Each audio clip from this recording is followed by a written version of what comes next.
Bab 854. Dapat memulihkan ingatan. Setelah berbincang dengan Sandy dalam beberapa waktu, kini Kingston kembali ke tujuan awalnya. Sekali lagi tiba di depan kamar Sky dan kini sudah tidak bersuara lagi. Dia mengetuk pintunya. Pintu terbuka dalam waktu yang sangat singkat. Perempuan cantik berambut pirang yang mengenakan baju tidur membuka pintu untuknya. Kingston melambaikan tangannya kepada perempuan tersebut dan berkata, "Cukup sudah, kembalilah ke tempatmu." Setelah itu, dia segera memasuki kamar tersebut. Sky duduk di atas tempat tidur tanpa busana. Melihat ke arah Kingston yang mendatanginya, dia bertanya, "Apa-apa?" Kingston berjalan ke arahnya dan duduk di atas sofa. Sky bangkit dari tempat tidur dan mengenakan pakaiannya. Berjalan ke arah Kingston, duduk dan memberi sebatang cerutu untuknya. Kingston menerimanya sambil berkata, "Kamu memiliki informasi yang lebih akurat dan aku ingin bertanya bahwa berapa banyak petarung master kuno dari negara Dacia yang telah tiba dan sudah berapa banyak petarung internasional yang sudah tiba." Sky tersenyum dan berkata, "Tidak perlu khawatir. Siapa yang akan mengalahkan kita yang telah bekerja sama? Siapapun yang datang akan terbunuh oleh kita." Kingston berkata dengan datar, "Jangan terlalu sombong. Kamu harus tahu bahwa masih banyak orang yang lebih hebat daripada kita di luar sana." Kini Sky menjadi lebih serius dan berkata, "Aku mendapatkan informasi bahwa sudah banyak orang yang sedang menuju kemari. Sandy dari Gunung Tianshan, sekte dari Julius Dubu dan juga Maha dari Partai Shaolin. Oh iya, juga terdapat seorang leluhur dari sekte Wudang dan leluhur ini selalu menyembunyikan diri, kini dia juga sedang menuju kemari.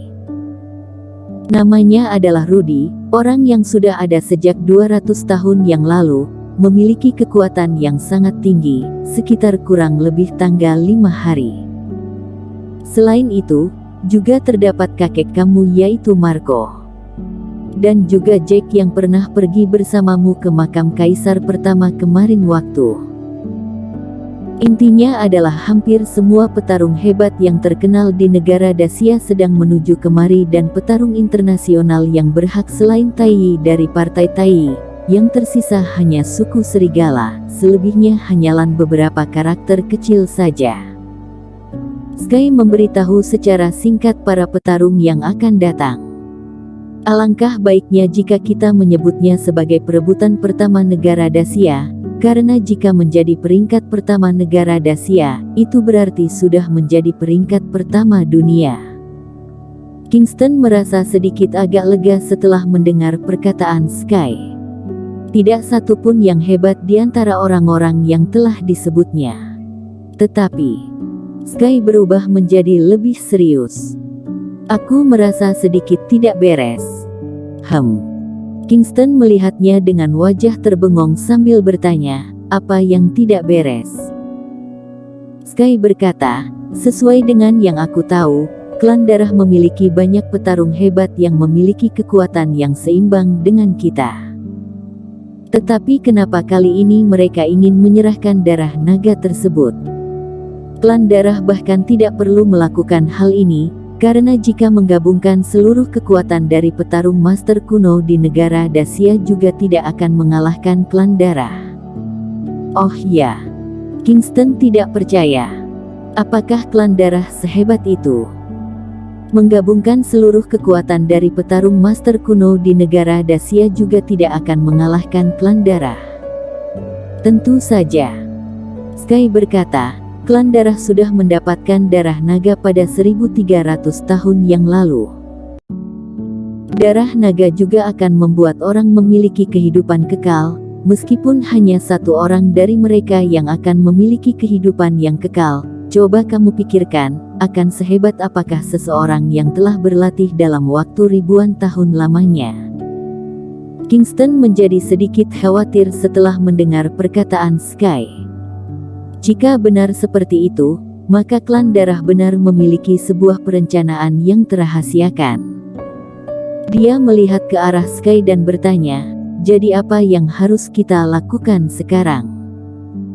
Sky berpikir dan berkata, kita hanya bisa melangkah sesuai dengan kondisi dan situasi yang terjadi. Intinya adalah aku harus mendapatkan darah naga, karena itu adalah hal terpenting bagiku untuk memasuki 9 alam. Akan kubunuh semua orang yang telah menghalangku. Iya. Kingston menganggukkan kepalanya pelan, karena yang dapat dilakukan sekarang hanya ini saja. Kita hanya bisa mengetahui apa perencanaan klan darah pada waktunya. Mungkin semua ini hanya kekhawatiran Sky saja. Mungkin karena klan darah tidak ingin menjadi sasaran serang dari semua orang, maka mereka harus menyerahkan sisa darah naga dan juga keberadaan naga sekarang ini. Kingston sedang berada di luar negeri. Saat ini, negara Dacia. Jiangzong, keluarga Tang. Clue melihat ke arah Sylvia yang berwajah kasihan yang sedang berdiri di depan pintu, mendatanginya dengan bingung sambil bertanya, siapa yang kamu cari? Sylvia menatapi Clue dan berkata, Clue, aku mencarimu. Mencariku. Di sini bukan tempat berbincang yang bagus, apakah kita bisa berpindah tempat? Sylvia menundukkan kepalanya dan tidak berani menatap Clue. Baiklah. Clue berjalan keluar dan berkata, mari. Salah satu kafe di Jiangzong. Clue mendengarkan perkataan Sylvia dengan tenang. Sylvia menceritakan hubungannya dengan Kingston dengan sedikit tidak sesuai kenyataan. Kingston adalah lelakiku, tetapi kamu malah merebutnya. Aku mohon kepadamu, apakah kamu bisa meninggalkan Kingston saja? Kamu sudah kehilangan ingatanmu dan Kingston juga sudah tidak berada di dalam benakmu.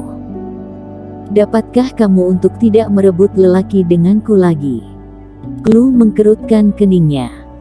Kingston bahkan tidak pernah menceritakan semua yang sedang diceritakan oleh Sylvia ini. Dia memegang hidungnya dengan sedikit bingung sambil bertanya, apakah yang kamu katakan tadi benar? Iya, itu benar. Clue terdiam setelah mendengarnya. Setelah beberapa detik kemudian, dia mengambil tas di atas meja, berdiri dan berkata, kamu sudah salah paham, aku bahkan tidak memiliki hubungan apapun dengan Kingston saat ini. Dia pergi begitu saja setelah selesai berkata. Pada saat dia membalikkan badannya, wajahnya terlihat sangat bingung. Apakah ini benar? Aku sudah merebut lelaki orang lain. Orang seperti apa aku yang dulu? Clue berpikir. Dia kembali ke keluarga Tang dengan kebingungan. Lantai 3, di depan balkon. Dia menatap pemandangan yang jauh dalam keadaan linglung. Siu. Dia mendengar suara hembusan angin dan tiba-tiba muncul seorang lelaki di depan matanya. Dia sedikit memundurkan badannya dan melihat pria tersebut dengan waspada. Pria tersebut mengenakan pakaian berwarna putih, tampaknya berusia 30-40 tahun. Wajah yang merah namun rambutnya sudah sedikit beruban. Siapa kamu? Dia terlihat sangat waspada. Aku adalah Max. Max melihat ke arah Clue sambil tersenyum dan berkata, apakah kamu benar sudah melupakanku? Clue menggelengkan kepalanya, sudah tidak ingat lagi. Itu tidak penting, apakah kamu ingin memulihkan ingatanmu? Max melihat ke arah Clue dan bertanya. Iya. Clue menganggukkan kepalanya dan berkata, iya, aku ingin memulihkan ingatanku. Aku ingin tahu seperti apa aku di masa lalu dan juga apa yang sudah terjadi selama 11 tahun aku kehilangan ingatanku. Aku bisa membantumu. Benarkah? Wajah Clue terlihat sangat senang. Iya, tetapi kamu harus pikirkan dengan matang. Begitu ingatan kamu terpulihkan, maka kamu sungguh tidak memiliki banyak waktu untuk bertahan hidup lagi. Mungkin itu 3 tahun dan mungkin juga 5 tahun, mungkin bertahun-tahun bahkan mungkin kamu bisa mati dalam beberapa hari saja. Bagaimana mungkin? Clue mulai terlihat ragu. Mati. Dia hanyalah seorang manusia biasa saja. Dia memiliki rasa takut terhadap kematian. Max mengeluarkan sebuah botol kecil bening. Botol tersebut terisi darah segar. Dan memberikannya kepada Clue sambil berkata, "Terimalah ini. Jika kamu sudah pikirkan secara mata, maka kamu dapat meminumnya ini." "Apa ini?" Clue menerimanya dengan ragu. Max berkata, "Kamu tidak perlu tahu. Pokoknya benda ini dapat membuat kamu memulihkan semua ingatanmu. Tetapi, kamu harus pikirkan secara matang bahwa kamu tidak memiliki banyak waktu jika meminum benda ini. Kecuali Kingston benar dapat membunuh naga dan membawakan kamu darah naga dalam jumlah yang banyak. Jika aku meminumnya, maka ingatanku akan terpulihkan. Lalu bagaimana dengan kekuatanku?" Clue melihat ke arah Max. "Bisa." Setelah Max selesai berkata, lalu dia menghilang dan muncul di luar villa dalam sekejap waktu. Dia melambaikan tangannya kepada Clue dan pergi begitu saja. Clue memegang botol tersebut dan melihat darah yang di dalamnya sambil bergumam, "Sebenarnya benda apa ini dan siapa dia? Benarkan benda ini dapat memulihkan ingatan dan juga kekuatanku?" Dia mengatakan bahwa ingatanku akan terpulihkan jika aku meminumnya, tetapi nyawaku juga akan dalam bahaya setelah itu. Saat ini, Clue mulai ragu. Bersambung.